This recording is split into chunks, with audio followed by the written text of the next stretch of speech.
So today's topic is NCERT 12th Standard Physics Exercise 14.9 problem. For a CE transistor amplifier, the audio signal voltage across the collector resistance of 2 kilo ohm is 2 volts. Suppose the current amplification factor of the transistor is 100. Find the input signal voltage and base current if the base resistance is 1 kilo ohm. So this is the question. For a CE transistor amplifier, the audio signal voltage across the collector resistance of 2 kilo ohm. That means RC is given. RC is equal to 2 kilo ohm and the voltage drop across RC is 2 volts. That is also given. The current amplification factor, that is beta, is also given. Beta is equal to 100 and the base resistance is 1 kilo ohm. This is the question. Okay, now we have to find the answer. So the circuit is, I have assumed a NPN transistor. In the collector, the question, it is given as 2 kilo ohm and the voltage drop across this resistance 2 volts. Base resistance is 1 kilo ohm. This is V in. Of course, we have a voltage between base and emitter, which is VBE, but in this case it is assumed to be negligible. That is, we can assume to be 0 volts. Beta is given, current amplification factor is given as 100. Now this is IC. So to find IC, the voltage drop across this RC is 2 volts. Therefore, IC is equal to 2 volts divided by 2K.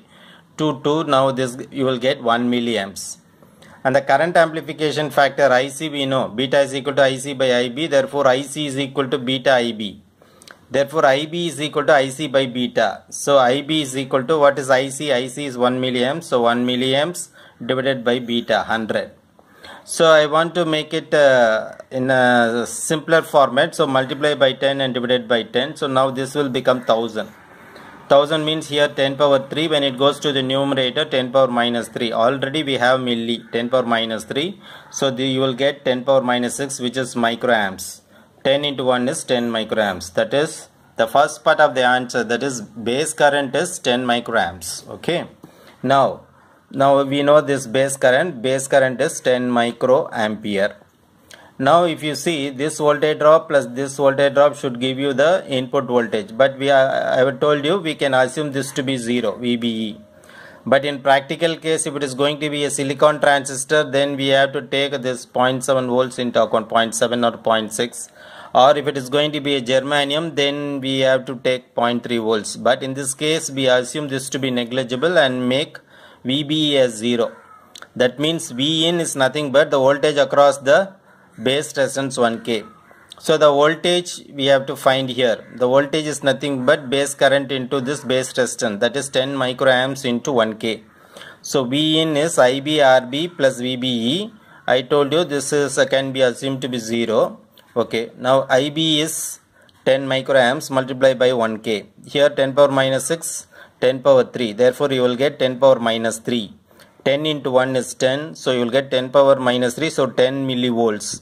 This 10 millivolts can be written as Vin is equal to 0.01 volts. That is, the input voltage is nothing but 10 millivolts, or we can write it as 0.01 volts. So this is the solution for exercise problem 14.9. Thank you for your attention. Thank you. Nandri.